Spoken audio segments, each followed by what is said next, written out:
First of all, what is your relationship to award shows? Did you like watch them a lot growing up? Do you have any kind of memories of like a particular host that made you think this feels like a fun gig? What do you think about award shows in general? I loved when Jimmy Fallon hosted, I think it was the MTV, the VMAs, maybe one year. And I was, working on impression. I was a kid then, and I was like, oh, how fun. He's doing all these impressions of this, popular singers at that time and running around. And I felt like that looks so fun. And then I think it was when I saw Ellen host the Oscars. I just loved that. And when she was vacuuming in the crowd, you know, I felt like I could see myself doing that. I always felt that. But then when I got that offer for Independent Spirit Awards, I was like, wow, yes, I could see how I'm a great host because I am bringing a lot to the table.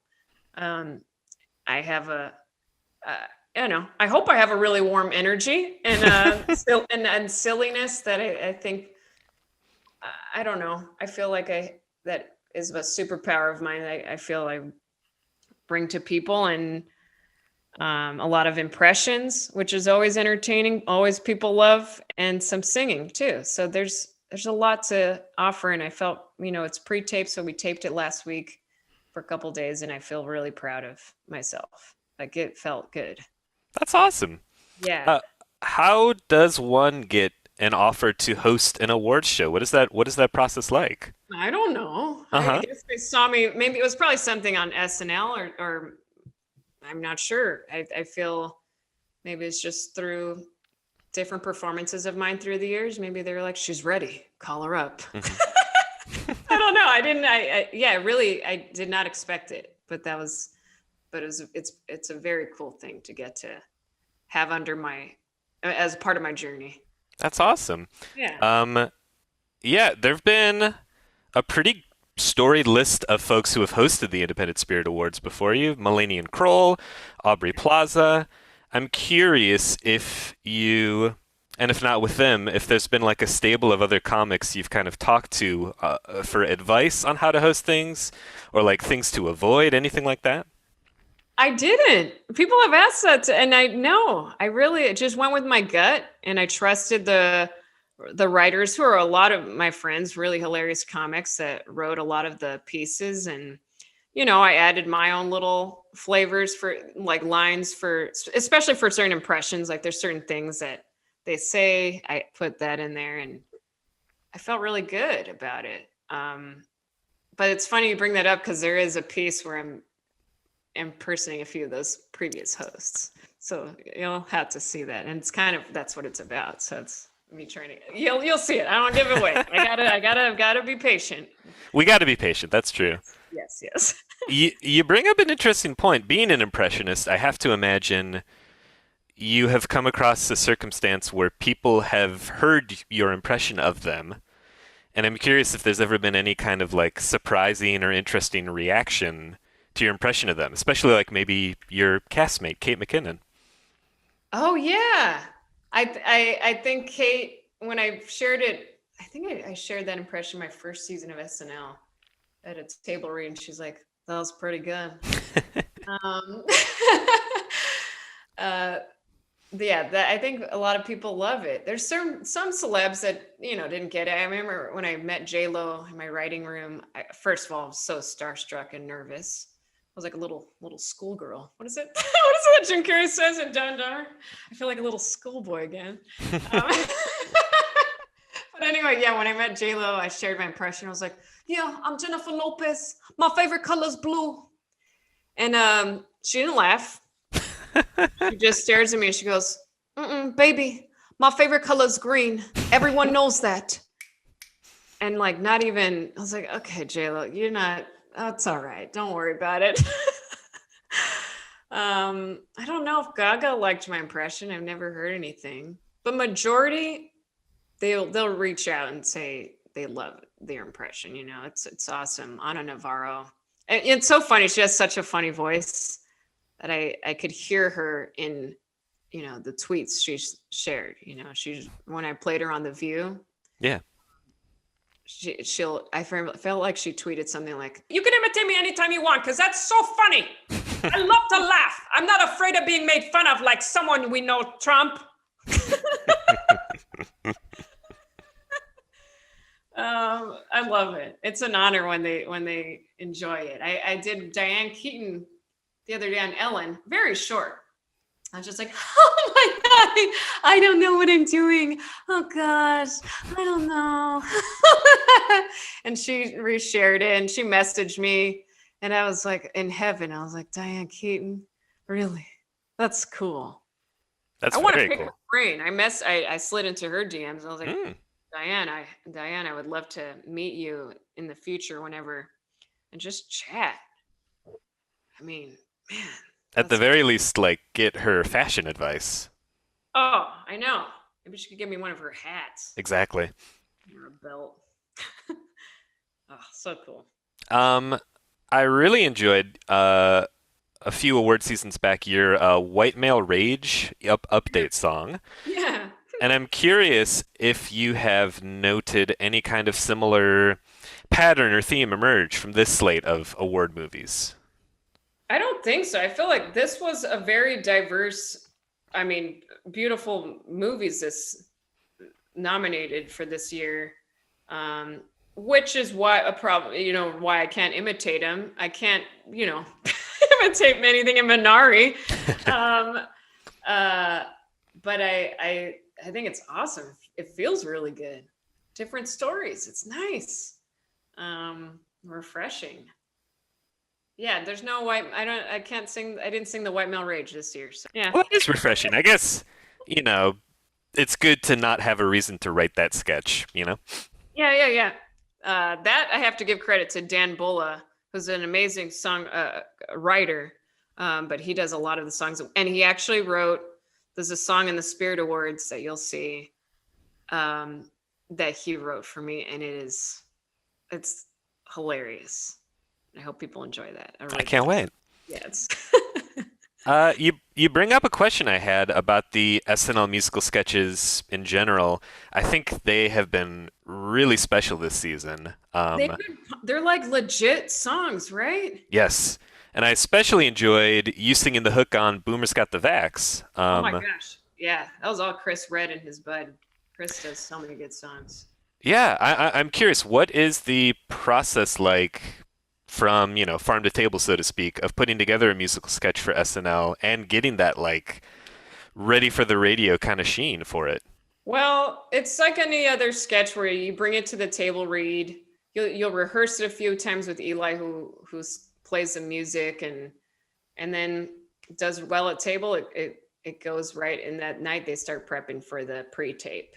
I mean, the only one I personally did was the Hobby song with Andrew Dismukes. When he was a writer that season.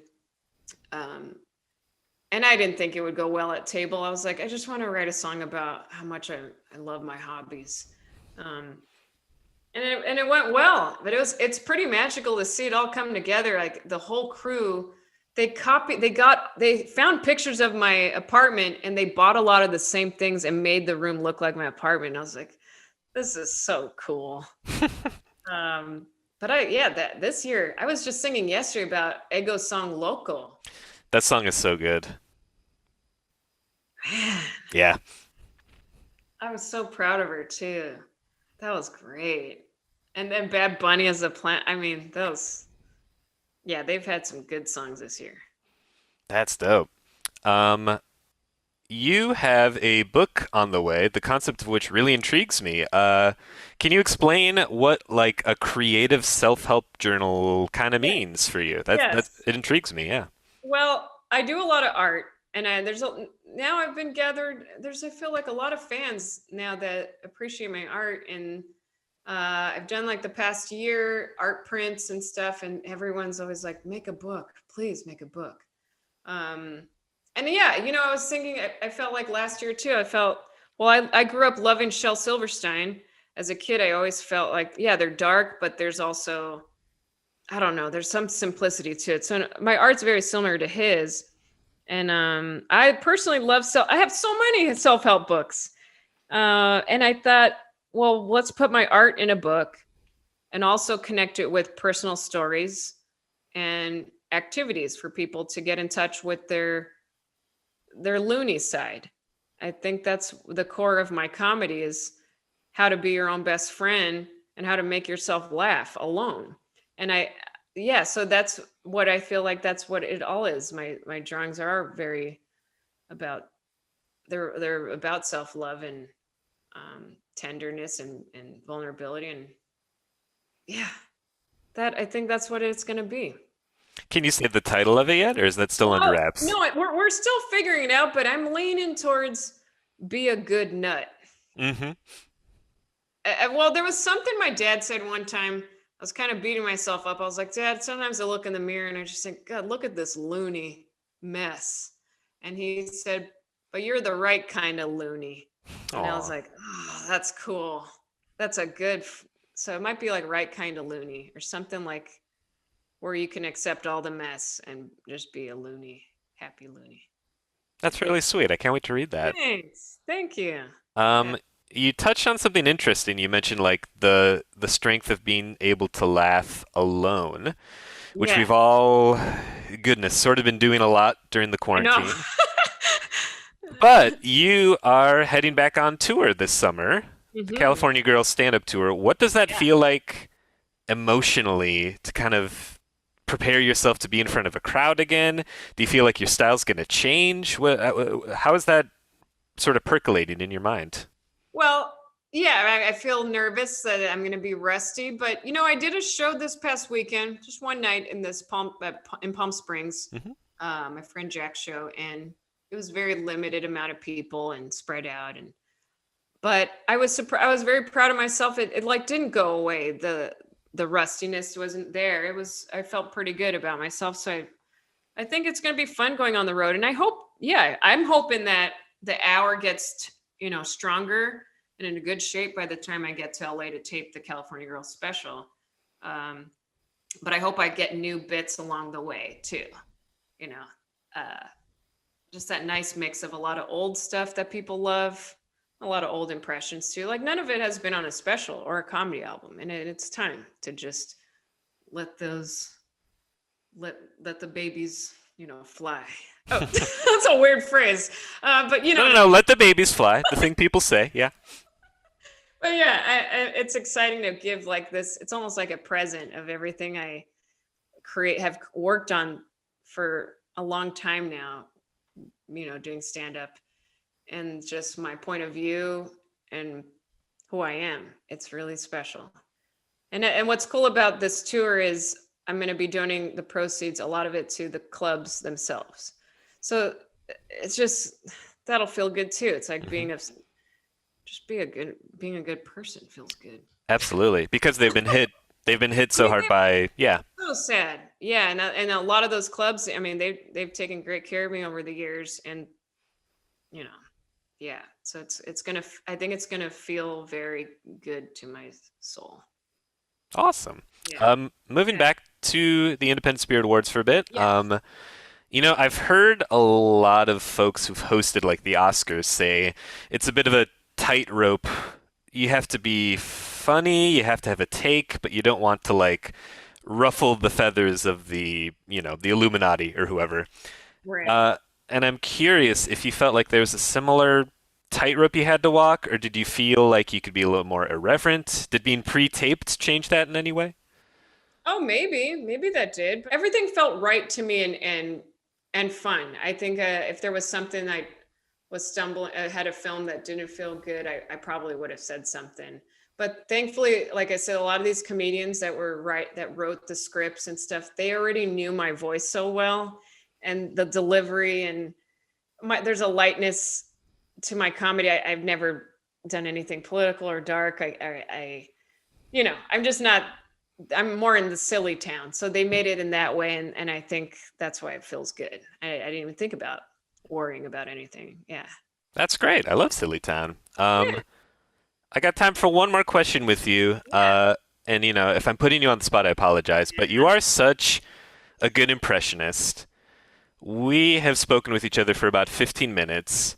Yeah. Do you have like a first draft I know. impression of me? Like, what am I like? What would your take on me be? Um, do you have a first draft? No, I don't have, but I know you smile like that. You go, you have a little smile right away, and I like that.